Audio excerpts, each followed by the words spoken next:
नमस्कार। चलिए आज भारत की हजारों साल पुरानी कहानी को समझते हैं।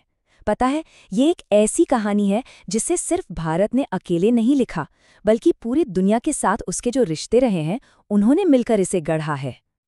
तो फिर सवाल ये उठता है कि किसी भी देश की कहानी आखिर होती क्या है?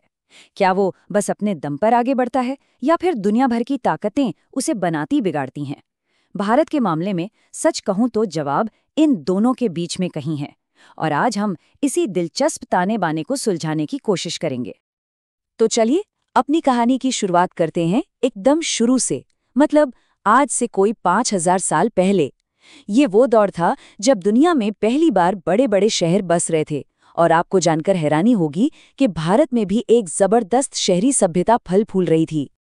जरा सोचिए, जिस वक्त मिस्र के लोग पिरामिड बना रहे थे, ठीक उसी वक्त यहाँ सरस्वती और सिंधु नदियों के किनारे एक बहुत ही एडवांस्ड सिविलाइजेशन, एक सभ्यता बस रही थी। और ये कोई छोटी मोटी नहीं थी, आज के भारत और पाकिस्तान के एक बहुत बड़े हिस्से में फैली हुई थी। और सबसे दिलचस्प बात क्या है पता है? ये लोग दुनिया से कटे हुए नहीं थे। उस जमाने के मेसोपोटामिया यानी आज के इराक के रिकॉर्ड्स में मेलूहा नाम की एक जगह का जिक्र मिलता है जिसके साथ उनका व्यापार होता था। और ज्यादातर एक्सपर्ट्स का यही मानना है कि ये मेलूहा और कोई नहीं बल्कि हमारी सरस्वती सिंधु सभ्यता ही थी। कमाल है ना? अच्छा, अब कहानी में एक बड़ा मोड़ आता है। वो जो शांति का दौर था वो अब खत्म होने वाला था। उत्तर पश्चिम से हमलों का एक ऐसा लंबा सिलसिला शुरू हुआ जिसने भारत की शक्ल, उसका नक्शा हमेशा के लिए बदल कर रख दिया। ये जो टाइमलाइन हम देख रहे हैं ये साफ बताती है कि ये कोई एक दो हमलों की बात नहीं थी। ये तो लगभग 1000 साल तक चलने वाली एक पूरी कहानी है। हर हमला अपने साथ एक नया बदलाव लेकर आया जिसने यहाँ की राजनीति और समाज पर बहुत बहुत गहरी छाप छोड़ी। और इन हमलों की गिनती सच में हैरान कर देने वाली है। मिसाल के तौर पर महमूद गजनवी ने ही अकेले भारत पर 17 बार हमला किया था।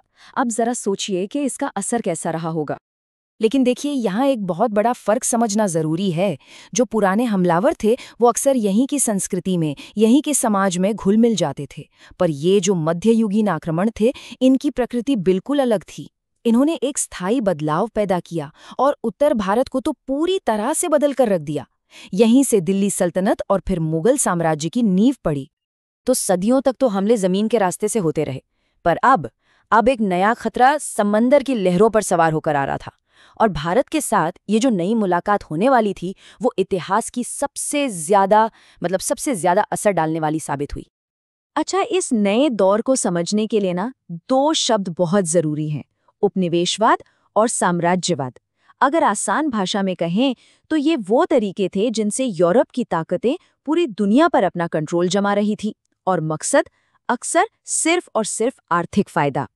इसकी शुरुआत होती है एक कंपनी से, ब्रिटिश ईस्ट इंडिया कंपनी। आए तो थे ये लोग यहाँ मसाले और कपड़े का व्यापार करने, लेकिन उन्होंने यहाँ की राजनीतिक फूट का पूरा फायदा उठाया और देखते ही देखते एक कारोबारी कंपनी यहाँ की हुकूमत चलाने लगी। व्यापारी से शासक बन गए। और अंग्रेजों का ये जो राज था वो सिर्फ बंदूक के दम पर नहीं था, नहीं, उन्होंने एक पूरा सिस्टम बनाया था। ऐसी चालाक आर्थिक और राजनीतिक नीतियां बनाई जिससे भारत का पैसा लगातार ब्रिटेन पहुंचता रहे। यहाँ के किसान गरीब होते गए, छोटे मोटे उद्योग धंधे चौपट हो गए। ये सब एक सोची समझी चाल थी अपने साम्राज्य को और मजबूत करने के लिए। पर हर एक्शन का एक रिएक्शन होता है ना? भारत ने इस गुलामी को चुपचाप सहा नहीं, पूरे देश में विरोध की एक चिंगारी उठी जो धीरे धीरे एक बड़ी आग बन गई। लोगों ने इस विदेशी हुकूमत को उखाड़ फेंकने के लिए नए नए तरीके अपनाए, कभी शांति से असहयोग करके तो कभी हथियार उठाकर क्रांति के आस्ते पर चलकर। और फिर सदियों के लंबे संघर्ष के बाद वो दिन आया जब भारत आज़ाद हुआ। लेकिन ये एक ऐसी आज़ादी थी जिसके साथ अतीत के गहरे जख्म भी थे और आने वाले कल की बहुत बड़ी चुनौतियां भी। 15 अगस्त 1947 आज़ादी मिल गई, पर असली काम तो अब शुरू होना था। सबसे बड़ा सवाल था, इतने अलग अलग धर्म, भाषा और संस्कृति वाले देश को एक सूत्र में कैसे पिरोया जाए। और इसी सवाल का जवाब ढूंढने के लिए शुरू हुआ एक नया संविधान बनाने का महायज्ञ। इस काम में पता है 2 साल 11 महीने और 18 दिन लगे। ये पूरा सफर हमें बताता है कि कितनी मेहनत और सोच विचार के बाद गुलामी की राख से दुनिया के सबसे बड़े लोकतंत्र का जन्म हुआ। ये सफर शुरू हुआ था आज़ादी और बंटवारे के दर्द से और खत्म हुआ एक संप्रभु गणराज्य बनने पर। वाकई एक असाधारण सफर। और इस नए राष्ट्र की आत्मा, इसका दिल बना हमारा संविधान। इसकी प्रस्तावना में ही वो सारे मूल सिद्धांत लिख दिए गए जिन पर ये देश चलेगा।